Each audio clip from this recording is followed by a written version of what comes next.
Have you ever been judged by your work, your clothes, or the money in your pocket?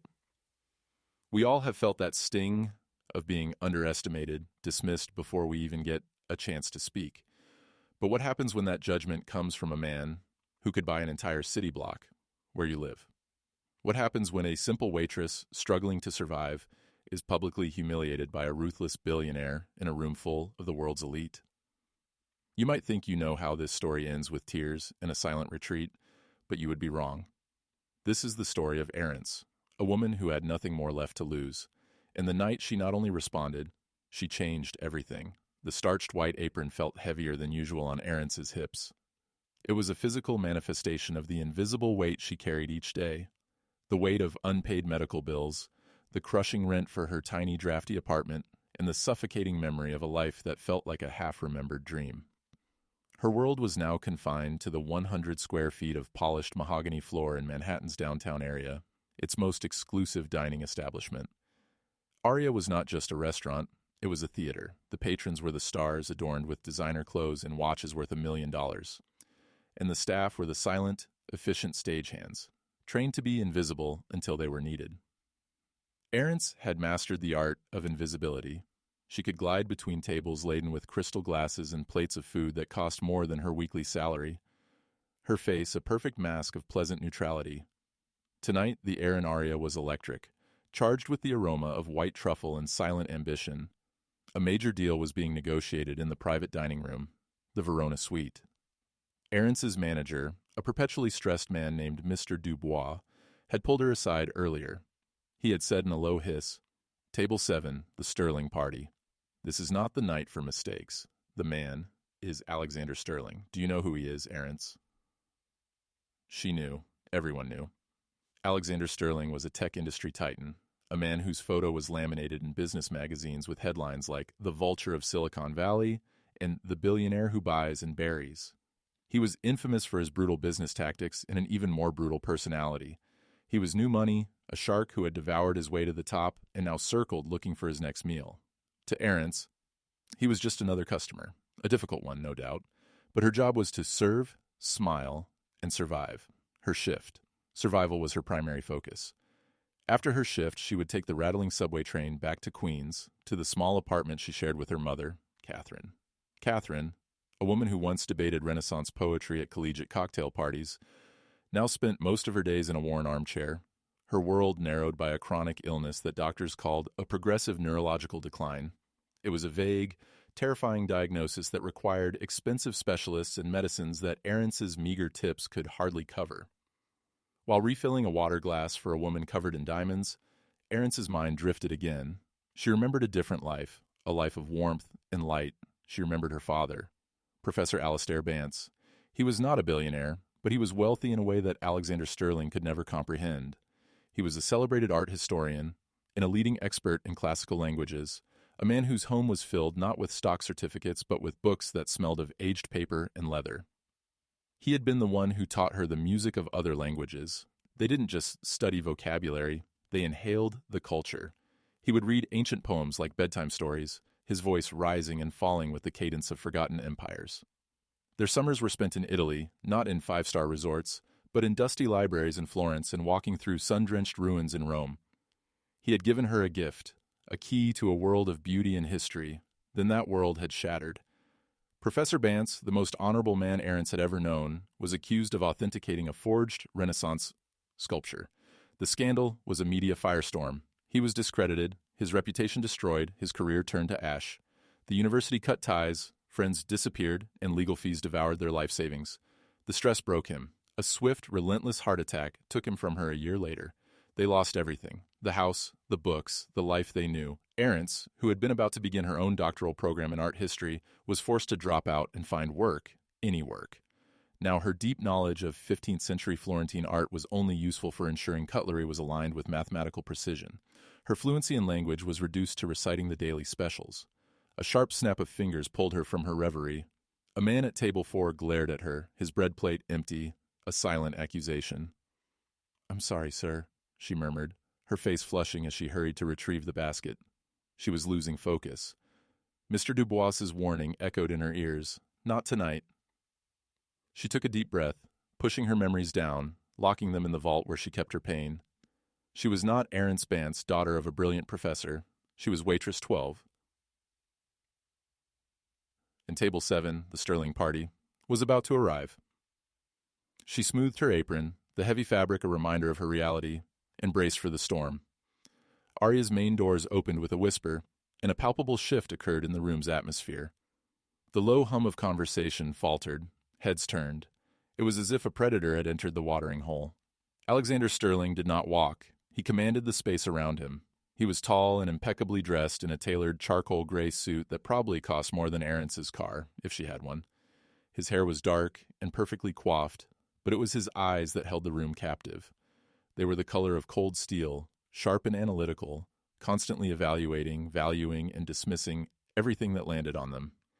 They swept the dining room with a look of deep boredom, as if the sheer opulence of the place was an amusing but ultimately trivial display. Flanking him were two men in equally expensive but less imposing suits, his lawyers or advisors, their expressions a mixture of deference and anxiety. Clinging to his arm was a woman whose name Arence vaguely recalled from gossip columns, Tiffany Moore, a model or influencer of some kind. She was strikingly beautiful in a fitted red dress, her smile bright and fragile. But Arence's attention was drawn to the two other men in his party who followed a step behind Sterling. They were older, in their late 60s, with weathered faces and an air of quiet, unbreakable dignity. They were dressed in exquisitely tailored, but more conservative, suits. Unlike Sterling, who radiated a restless, aggressive energy, these two men moved with deliberate calm. They observed the restaurant not with boredom but with genuine appreciation. Arence recognized the look of old-world Europeans, men accustomed to quality but not defined by ostentation. These, she deduced, were the reasons for this high-stakes dinner. Mr. Dubois practically materialized at the front, his posture, a deep bow without truly inclining. "Mr. Sterling, welcome to Aria. Your table is ready, the Verona suite." Sterling did not acknowledge him. He was already advancing into the private room, his entourage struggling to keep pace. As they passed Arence's station, his cold eyes brushed over her for a fraction of a second. It was not a look of recognition or even dismissal. It was a look of non-existence. To him, she was part of the furniture, a functional object in a starched apron. Tiffany, however, gave her a head-to-toe scan, a slight condescending smile playing on her lips as if to say, "Look at you, and look at me." Arence felt a familiar knot tighten in her stomach, but maintained her serene expression, her spine straight. She had served arrogant men and their beautiful companions before. It was part of the job description. "Arence," hissed Mr. Dubois, scurrying back from the private room. "You have table 7. Go now. Remember the protocol. Don't speak unless spoken to. Anticipate. Don't ask, and for God's sake, don't spill anything." She nodded, picking up her silver tray with menus and a cold bottle of sparkling water. Her heart beat a little faster as she approached the heavy oak door of the Verona suite. She could hear Sterling's booming voice from inside. Already talking business, she pushed the door open and stepped in. The room was magnificent, with a single long table set for 6, a private fireplace, and a large window overlooking the city's flickering lights. The atmosphere, however, was tense. Sterling sat at the head of the table, holding court. Tiffany sat adoringly beside him, while the lawyers nervously watched the two Italian gentlemen Sterling had briefly introduced as Lorenzo and Matteo sit opposite them, their expressions polite but reserved. Arence moved with practiced silence, placing menus in front of each guest. When she reached Sterling, he waved a dismissive hand without looking up from his phone. "I already know what I want. Steak, rare, and a bottle of your most expensive red wine." "The 1982 Yoval Blonde CC. A very good choice, sir," Arence said softly. He finally looked up, his steel-gray eyes narrowing slightly as if surprised that a piece of furniture had spoken. "Just bring it." Then he turned to the Italian guests. "And for you, gentlemen?" The elder of the two, Lorenzo, offered her a small, courteous smile. It was the first genuine smile she had received all night, and it took her by surprise. He took the menu, a thick, leather-bound volume. His brow furrowed slightly as he opened it. Aria prided itself on its authenticity. The menu, especially for the private suites, was traditionally presented with dishes listed under their proper Italian headings and described using their regional names and culinary terms with only brief English subtitles beneath. Lorenzo glanced at his companion Matteo, and they exchanged a few words in their native tongue. It was a soft, melodic exchange, a stark contrast to Sterling's harsh, transactional English. Aarons felt a pang of nostalgia, the sound of the language, a phantom limb of her past life. Sterling looked up, his impatience growing. "Problem, gentlemen. Just order the lobster. It's what everyone gets." Lorenzo cleared his throat, his English accented but precise. "It is no problem, Mr. Sterling. It is just that this menu is very traditional, very specific. We wish to understand the chef's regional specialties." "Fine," Sterling grunted, turning his impatient gaze to Aarons. "Well, tell them what's good. The fish, the steak, whatever. Let's just get this over with." Aarons opened her mouth to recite the chef's recommendations, the pre-approved, simplified script for indecisive patrons. But before she could speak, Tiffany let out a small giggle, a sound like tiny fragments of glass. "Alex, honey, be reasonable," she purred, looking at her with pitying amusement. "What would she know about it? It's all in a foreign language. She probably just learned how to say catch of the day this morning." The blow landed with surgical precision. The lawyers snickered. Sterling's lips curled into a cruel smile. The air grew thick with humiliation. Aarons froze. The heavy menu in Lorenzo's hands suddenly felt like a stone tablet inscribed with her own inadequacy. The weight of her apron had never felt so crushing. The silence in the Verona suite stretched into a tense, uncomfortable wire. Lorenzo and Matteo exchanged another glance, this last with a clear sense of discomfort. They were men of honor, and tradition and cruelty directed at a service worker. Clearly was not to their taste, but they were guests, and this was Alexander Sterling's show. Sterling, however, seemed to feed off the awkwardness. He viewed the world as a simple hierarchy, the powerful and the servants. In his mind, he was simply reinforcing the natural order of things. "She's right," he said, leaning back in his chair with an air of theatrical authority. He gestured vaguely at the menu in Lorenzo's hands. "It's a business expense. Just point to something. I'm sure it's all overpriced." Lorenzo, ever the diplomat, tried to smooth things over. He addressed Aarons directly, his tone gentle, as if trying to shield her from his host's hostility. "Young lady, perhaps you could tell us about this dish here," he said, pointing to a line on the menu. "The description is brief." Aarons's eyes flickered to the words, "Abbacchio a scottadito," a classic Roman dish. She could almost taste the smoky char of the grill, almost smell the rosemary and garlic. She could imagine the bustling trattorias near the Pantheon, where her father had first ordered it for her, explaining how the name came from the tradition of eating the hot, sizzling chops with your hands, burning your fingers. A torrent of words, explanations, and memories bubbled inside her, but the protocol was clear. Be brief. "Those are grilled lamb chops, sir," her voice quiet and even. "It's a house specialty." Sterling snorted loudly. "Grilled lamb chops. See, a complete waste of time. It's lamb. You cook it with fire. What else is there to say?" He turned his full attention to Lorenzo, his voice dropping to a conspiratorial tone. "Man to man, look, let's cut the bull. We're here to talk about the future of Antonio Rossi's vineyard, not to decipher a cookbook. Let's just order something simple so we can get to business." Matteo, the quieter of the two brothers, spoke for the first time. His voice was deeper than his brother's, with a grave edge. "Mr. Sterling, with respect, to us, food is not bull, it is culture. The way a chef from a particular region prepares a dish tells a story about the land, about the people, about history. This menu is a map of Italy. We just wish to find our home in it." His eloquent defense of their culture seemed to fly right over Sterling's head. To him, the tech billionaire, it was just more flowery, inefficient, time-wasting. He saw it as a deliberate obstruction, a refusal to get to the point, the numbers, the contracts, the acquisition. His patience, already razor-thin, finally snapped. He slammed his hand flat on the table. The crystal water glasses jumped. Tiffany flinched. The lawyers straightened like startled meerkats. "Forget it," Sterling thundered, his voice filling the room.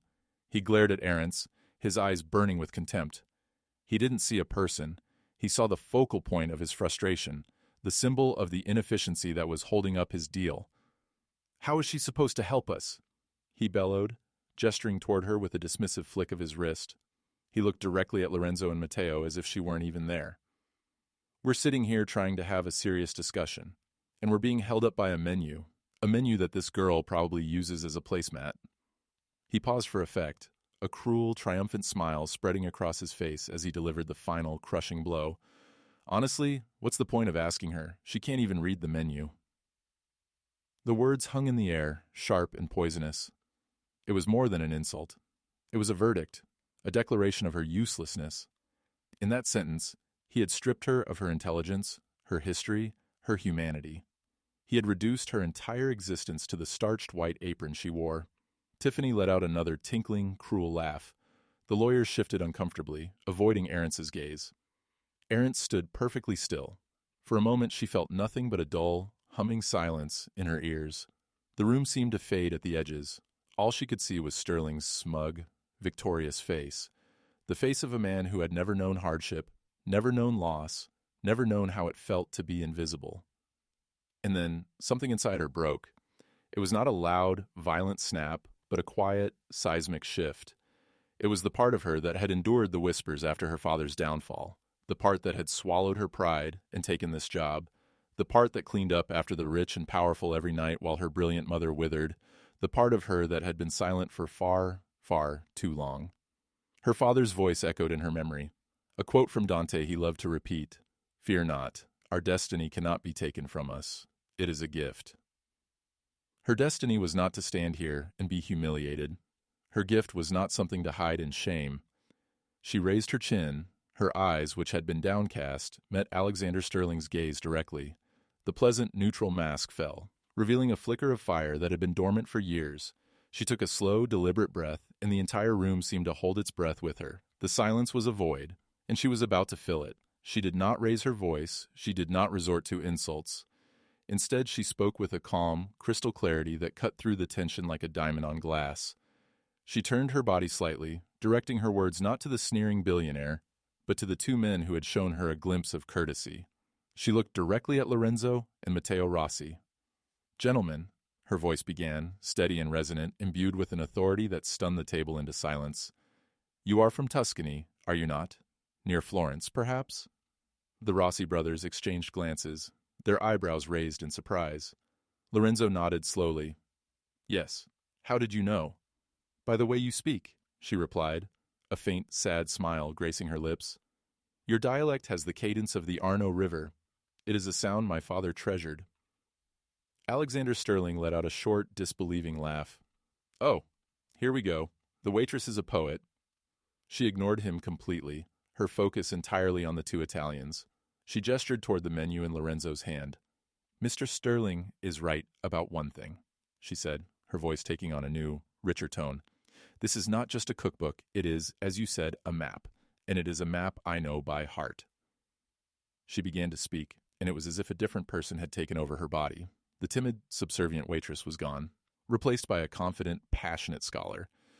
"The lamb chops you asked about?" she began, her eyes alight with memory. "They are from Rome. They are bold, simple, and powerful like the city itself. But if you are looking for a taste of home, you must look further down, under the main courses. Do you see the bistecca fiorentina?" She didn't wait for a reply. "The chef here, to his credit, prepares it in true fashion.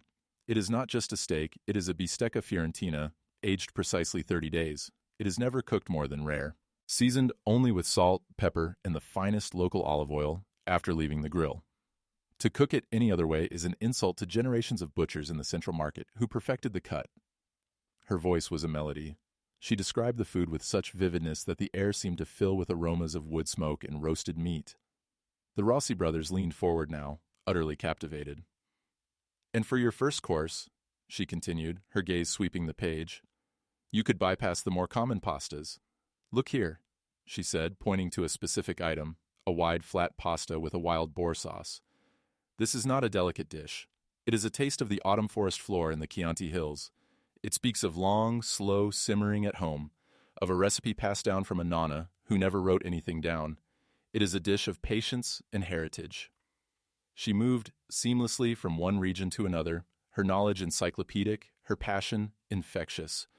She explained the subtle differences between a Sicilian caponata and its northern cousins, the historical significance of a salt-cured cod dish from Venice, the peasant origins of a hearty polenta from the Alpine foothills. She was not just translating words. She was translating culture, history, and soul. The wine Mr. Sterling selected, the Joel Blanc, is an exceptional Bordeaux, she said with professional deference, but it would be a crime to pair it with the Bistecca Fiorentina. It would overpower the simplicity of the meat.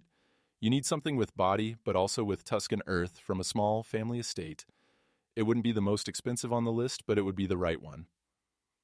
All the time she spoke, she never used a foreign word. She didn't need to.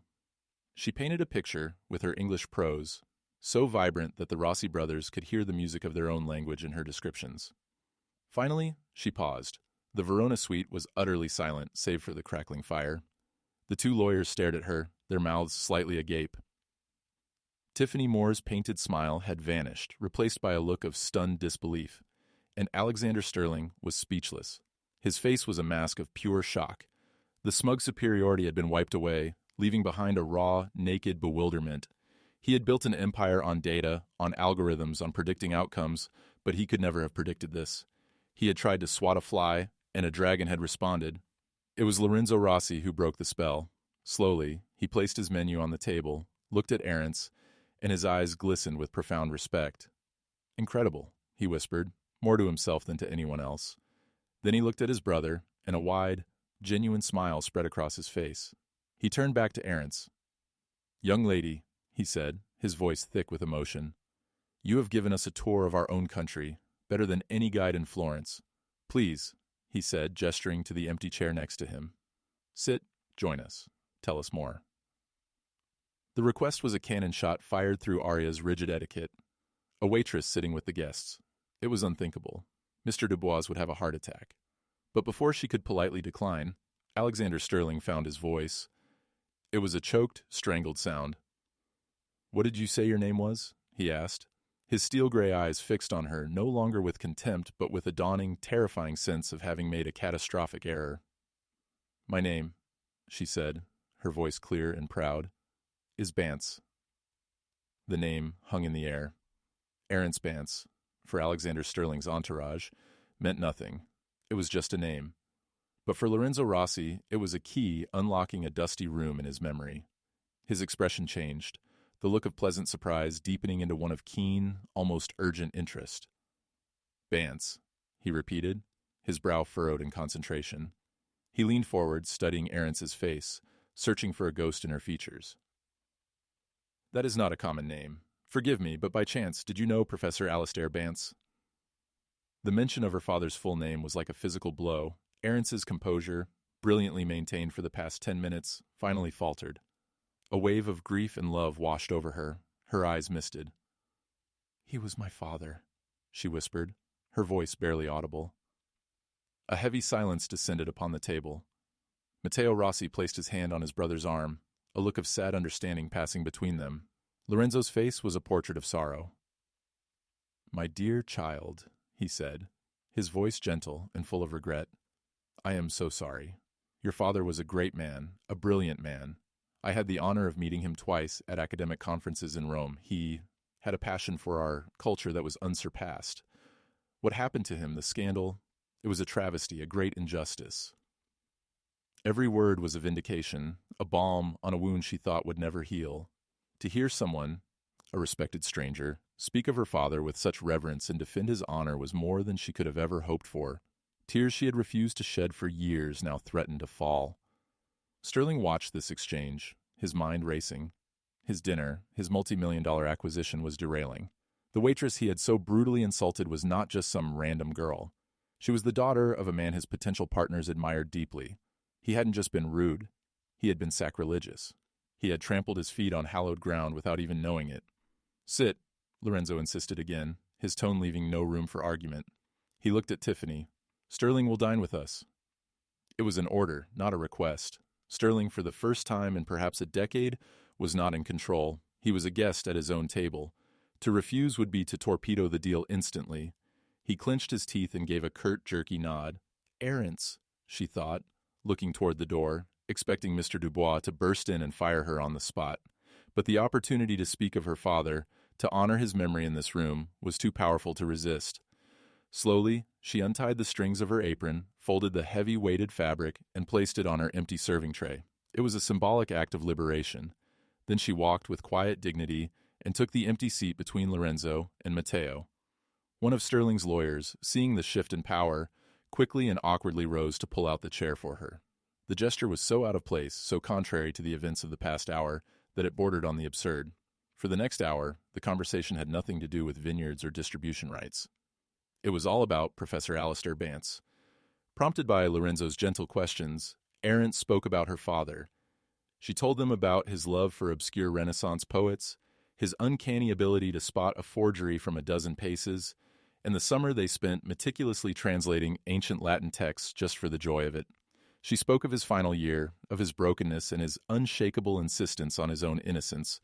As she spoke, the Rossi brothers listened with rapt attention, nodding, sighing, and sharing their own memories of the professor's brilliant lectures. Sterling, in his side of the table, remained silent. Tiffany looked bored and confused, surreptitiously scrolling on her phone underneath the table. The lawyers stared at their plates, but Sterling was listening to every word. He was a man who processed information, who looked for patterns and leverage, and in the midst of the emotional storytelling, he was beginning to see the pieces of a puzzle he didn't know existed. "The man who accused him," Matteo said, his voice rumbling with anger. "The collector who produced the forged sculpture and claimed your father authenticated it for a bribe. What was his name?" "Marcus Thorne," she said the name, savoring it like poison on her tongue. "He was a rival collector, always jealous of my father's reputation. He built his case on a series of fabricated emails and a forged signature. We didn't have the money to hire the proper experts to fight him. By the time it was over, my father's name was ruined."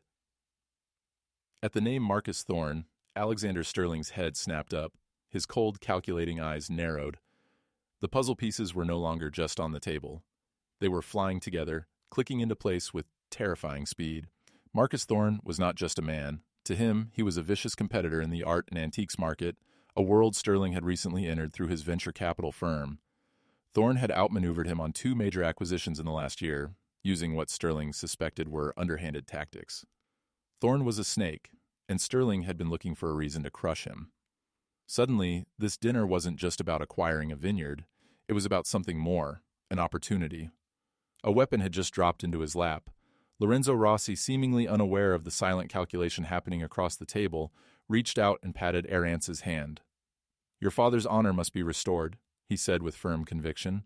Then he turned his gaze, as sharp and piercing as a hawk's, directly to Alexander Sterling.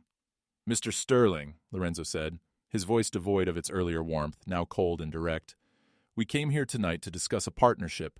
We, the Rossi brothers, believe that business is not just about profit. It is about character, about honor. We would be reluctant to partner with any man who would allow such an injustice brought to his own table to remain." The implication was crystal clear. It was a condition, an ultimatum. The deal for the Antonio Rossi vineyard was now inextricably linked to the honor of a dead professor and the fate of a waitress he had tried to destroy. Alexander Sterling was trapped, and for the first time, he realized that the most valuable asset in the room was not his bank account, but the quiet, grieving woman sitting opposite him. The shift in the room was seismic. Alexander Sterling was no longer a king holding court. He was a defendant in the dock, and the Rossi brothers were his judges. His multi-million-dollar play for their historic vineyard, a cornerstone of his plan to diversify his empire into luxury legacy brands, now hung by a thread, and that thread was held by Arentz. He analyzed the situation with the cold, detached logic he usually applied to hostile takeovers. Problem: the Rossi brothers value honor above all else. They see Arentz's plight as a direct test of his character. Obstacle: Marcus Thorne, a man who not only ruined Arentz's father, but is also Sterling's business rival. Opportunity: destroying Thorne would serve 2 purposes. It would satisfy the Rossi brothers' condition, securing the deal, and it would eliminate a competitor he already despised. Solution: he had to help Arentz. It wasn't a matter of morality or compassion for Sterling. It was a strategic imperative, a move on a chessboard so complex that only he could see all the angles. He leaned forward, his polished facade of charming host replaced by the raw, focused intensity of the predator he truly was. "Mr. Rossi," his voice a low, commanding rumble, "what happened to Professor Bansi was more than an injustice. It was a criminal act, and Marcus Thorne is more than just a dishonorable man. He is a cancer in the world of art and business." He looked directly into Arentz's eyes, his steel gray locking with hers. The contempt was gone, replaced by something far more unsettling: calculation. Miss Bance, you said you couldn't afford the proper experts. That is no longer the case. I have on retainer the most ruthless, effective, and expensive team of forensic investigators and legal minds on the planet. They can uncover a forged email from a decade ago as easily as I check my stock portfolio. He let that sink in. He was offering her the full, terrifying power of his wealth and influence. He was offering her a private army to wage the war her family had lost. I will put my entire team at your disposal, he declared. We will not just clear your father's name. We will dismantle Marcus Thorne's reputation, his business, and his life piece by piece. We will find the proof, we will expose him, and we will watch him ruined. The offer was breathtaking, its scope and its ruthlessness. Aarons felt a mixture of hope and repulsion. This man who had humiliated her 30 minutes ago now offered her the one thing she wanted most in the world: justice for her father. But it was a justice delivered with the cold fury of a corporate raider, not the passion of a righteous crusader. It was a pact with the devil. Lorenzo and Matteo watched him, their faces unreadable. They had laid down the gauntlet, and Sterling was responding with overwhelming, brutal force. "Why would you do this?" Aarons asked, her voice quiet but firm. She wasn't foolish. She knew it wasn't about her. Sterling gave her a look that was almost a sign of respect. He appreciated that she hadn't dissolved into grateful tears. She was questioning his motives, just as he would. "Let's be transparent," he said, a corner of his mouth turning in a dry, humorless smile. "Marcus Thorne is an impediment to my business interests, a particularly irritating one. Ruining him is something I would consider a worthwhile expense regardless of the circumstances. The fact that it aligns with achieving justice for your father and, in turn, satisfies the character assessment of my potential business partners," he looked at the Rossi brothers, "makes it an exceptionally efficient investment." There it was, cold, honest, and utterly devoid of sentiment. He wasn't her savior. She was his tool, his key to both a business deal and revenge. Aarons looked from Sterling's predatory gaze to the solemn faces of the Rossi brothers. They had given her this opening. They had used their own power to give her a voice. And now this terrible, magnificent weapon was being laid at her feet. She could wield it, even if it was offered by a monster, for the memory of her father, for her mother, who deserved to live her final years with their family name cleared of its stain. She thought of her father, a man of books and quiet integrity. He would have abhorred Alexander Sterling's methods, but he also would have fought to his last breath for the truth. This was her fight now, and she couldn't win it with academic theories and quiet dignity. She needed a battering ram, and Sterling was offering her one. "What do you need from me?" she asked, her voice finding its strength again. A wolfish smile spread across Sterling's face. The deal was back on track. "Everything," he said. "Every letter, every old file, every memory you have of the case. My people will be in touch first thing tomorrow morning." He snapped his fingers, and one of his lawyers, startled, immediately pulled out a phone. "Call Mark Calloway. Tell him to clear his schedule." Everything, she thought. Calloway was his lead investigator, a man known for finding skeletons in the most tightly guarded closets. The rest of the dinner was a surreal affair. The magnificent food Aarons had described so beautifully was brought course after course. But now the atmosphere was not one of a meal, but a council of war. Aarons, Sterling, and the Rossi brothers discussed strategy, old evidence, the players involved in the original scandal. Tiffany sat in bewildered silence, completely out of her depth, a decorative accessory in a room now filled with purpose. By the time espresso was served, a plan was in motion. Sterling, with his terrifying efficiency, had already outlined the first 3 steps of the investigation. The Rossi brothers had made it clear that their final decision on the Vineyard partnership would be made upon the successful conclusion of this matter of honor. At the end of dinner, Sterling rose, looked at Aarons, who remained seated, no longer his waitress, but an odd social equal. "My car will take you home, Miss Bance," he declared. It wasn't an offer. "Thank you, but I can take the subway," she responded.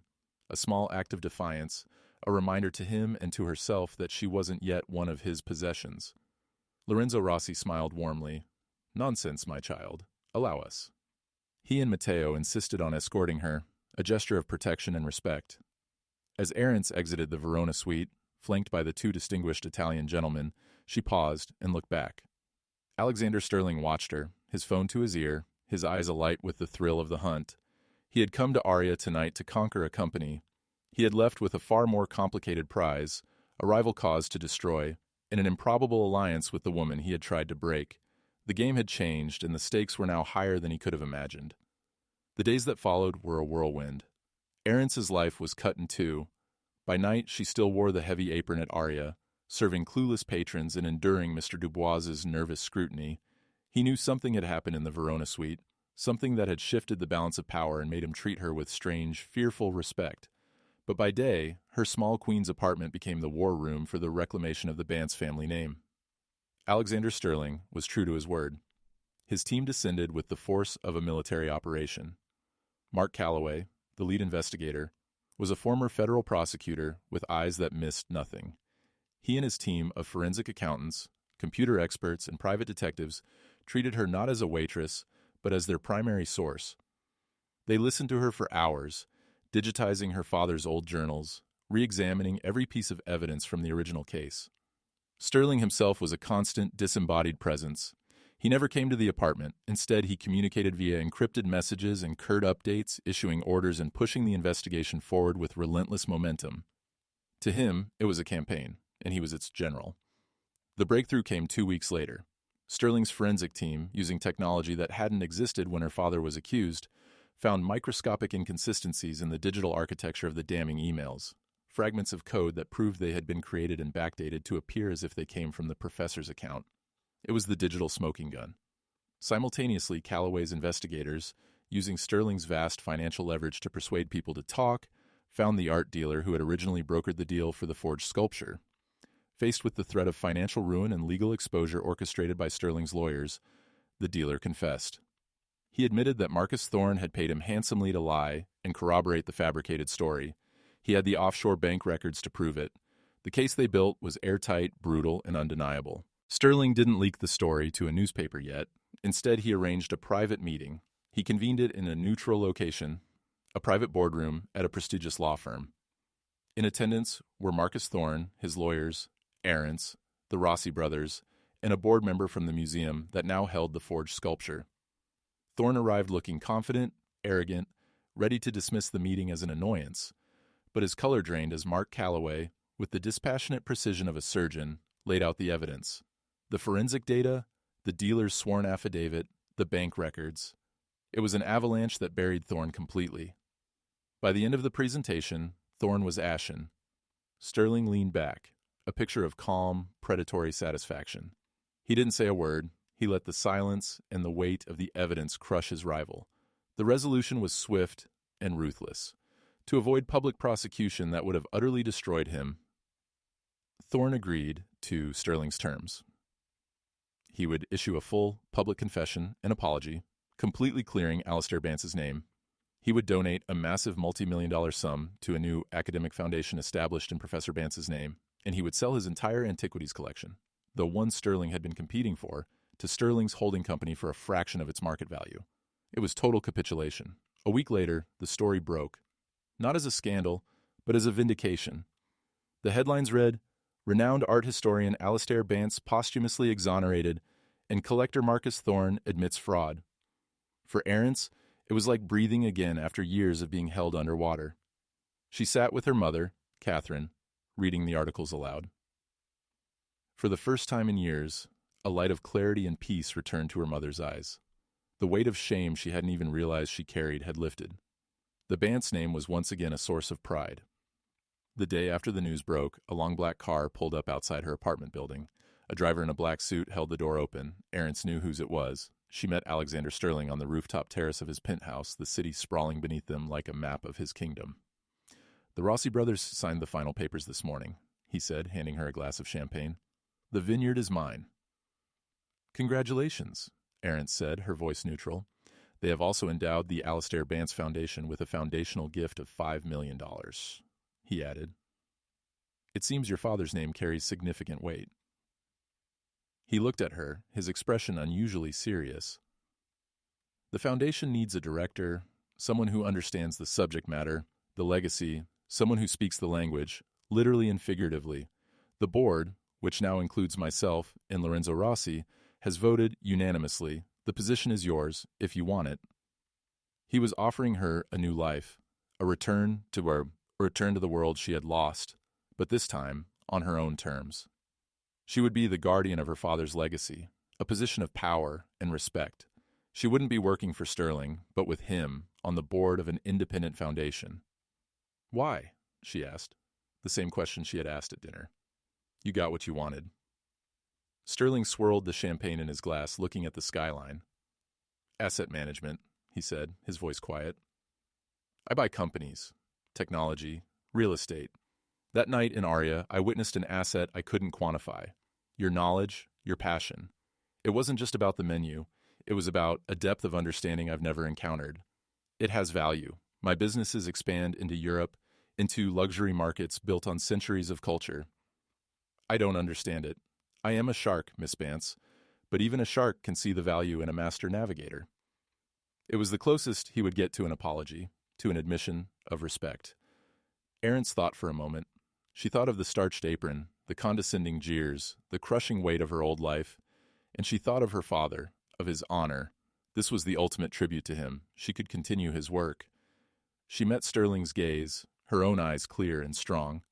I accept, Mr. Sterling, but my first act as director will be to table a motion to acquire a particular Renaissance manuscript at your auction next month. It will be very expensive.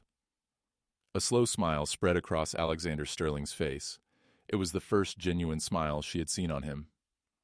I look forward to the debate, Director Bance. He had come for a vineyard, but he had acquired something far rarer. And Arentz, the poor waitress who couldn't even read the menu, had not only reclaimed her family's name, but had found her own. Arentz's story reminds us that our true worth is not determined by our corporate title, our uniform, or the balance in our bank account. It lies in our knowledge, our integrity, and the fire we carry within us from the people we have loved and the lives we have lived. She walked into that room as a waitress, but walked out as a leader, proving that dignity and intelligence are currencies even billionaires are forced to respect. She didn't just win an argument, she reclaimed a legacy. What did you think of Arentz's incredible journey from humiliation to vindication? Have you ever had a moment where you were completely underestimated, only to prove everyone wrong? Share your own stories in the comments below. We read every single one, and they inspire us to find more tales like this. If this story moved you, please give this video a thumbs up, share it with someone who needs to hear it, and don't forget to subscribe and hit the notification bell. You don't want to miss the next story we have prepared for you on Stories of Black Women.